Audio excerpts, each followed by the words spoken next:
Good evening, how's your day been? You join us at the Gooner Fanzine TV's second podcast. We've got a lot to talk about in terms of the Europa League draw. We're going to preview it, we're going to talk about a few memories that all of us had in terms of games and future games we're looking forward to. But first of all, we're going to talk about a very, very interesting book that's coming out on the back of a very, very interesting film that I'm sure all of you have seen, and if not, you need to, because it's absolutely amazing. On the back of it, arguably Arsenal's most famous ever game, obviously talking about Anfield 89 and the film 89, the film basically.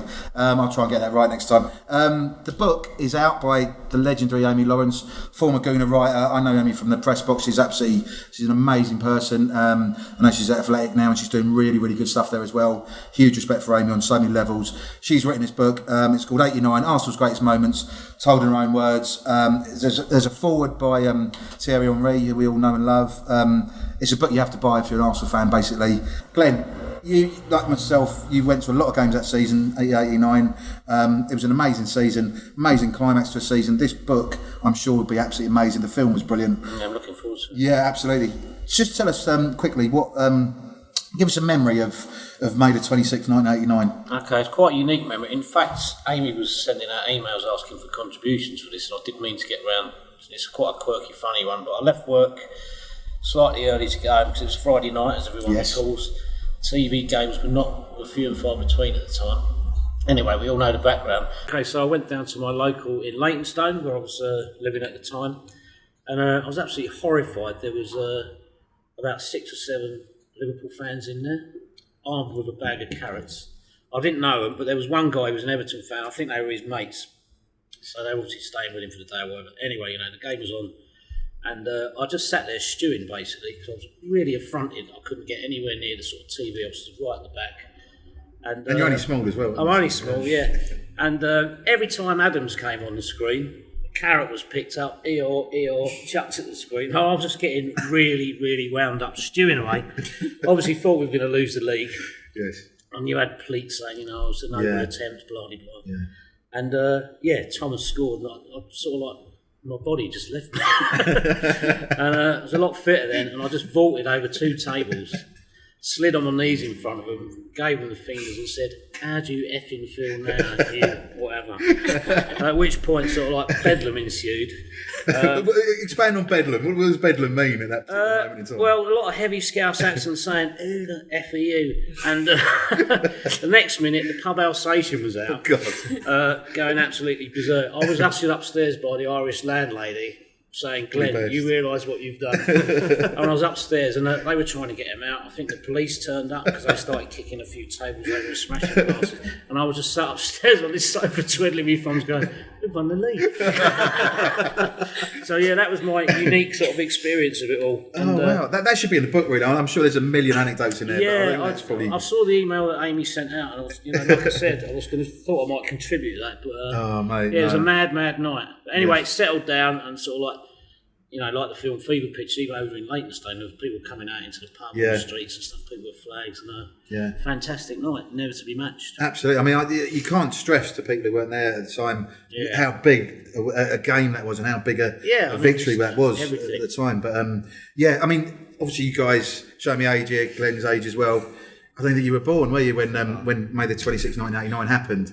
You're obviously a South Londoner, massive Arsenal fan, art. Well, what's your sort of take on Anfield 89 then? I think, like you said, I am from South London, and obviously Arsenal are too. So I think with Michael Thomas scoring that goal, it's kind of poetic that it is a South Londoner that scored that goal, and I think it also kind of brings to a part of Arsenal's history that's kind of underrepresented nowadays. I think light has been shed on it in the past, but I think for fans growing up in today's world, they might not know. With Arsenal being so global as well, they might not know that part about Arsenal's history, and I think that's something with like Reece Nelson, Eddie and Ketia coming through now.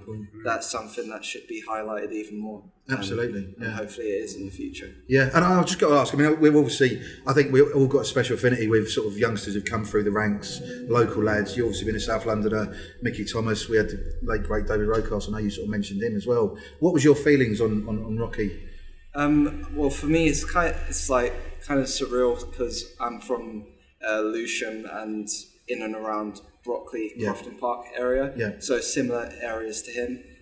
Like where I went to nursery, it's called Chelwood. It's near kind of Turnham Estate. Okay. So kind of, if you did you see the BT documentary? Yeah. It was amazing, So that bridge, that's the kind of walk I would take. I did wonder nursery. actually. Yeah. Wow. So seeing that kind of thing, it is kind of a bit like, whoa, wow. Fantastic. But without Rocky, no writing. yeah, exactly. Yeah. So Fair point. Yeah. Seeing that for the club that I support is something that that I can't really put into words properly, but I guess you know what I mean Absolutely. when I'm talking about it. Yeah, absolutely. I mean, that's a really nice memory that you shared there, and it'd be interesting to know from sort of younger generation, for want of a better phrase, you're looking to buy this book as well, aren't you? You're looking to read it and sort of share the memories and stuff as well, because I think it's important that games like that are passed on to future generations in such detail. Yeah, I mean, I did buy the film when it came out. Excellent. Yeah. So, I mean, seeing Thierry Henry at the end of that film was kind of like, you didn't expect him to be there, so that was kind of an added bonus, I guess. Yeah. But the book, I'd be buying it, and just having historic games relived is something that's really important going forward to keep the kind of to kind of draw in new supporters as well. Yeah, absolutely. With the game becoming so global, I think. Absolutely. Well said, mate. I completely agree for what it's worth. Rosie, you're far too young to remember or even been around in Anfield '89 or around that time.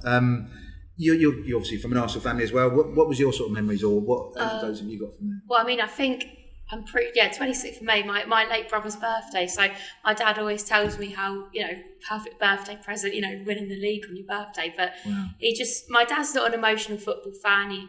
He pretends that, he loves Arsenal, that's why I'm Arsenal, but he'll pretend to hate him because he doesn't want to get too invested in it. But no, he's, pandemonium. He can't describe that day, and that's really unlike my dad, so I can feel how amazing that day could have been. And I've been brought up watching Fever Pitch and stuff like that, and I can't imagine what it was like, and it's all that I want in my future. I want that to happen again. Like the drama I go through, the stress, just to have that at the end. But I can only imagine, and it's one of the reasons I love Arsenal. We've got all this tradition, we've got this, all these legends and so much past, and I think all of us youngsters, we've really got an insight into that, because everyone that's played for the club seems to really have an attachment and love the club, and we'll always have that, and that's what's so special about, that's one of the reasons I love supporting Arsenal. And I'm really excited to read this book and get an insight, because obviously I wasn't there, I wasn't born, but get a further insight into it, because this sounds like a really special occasion.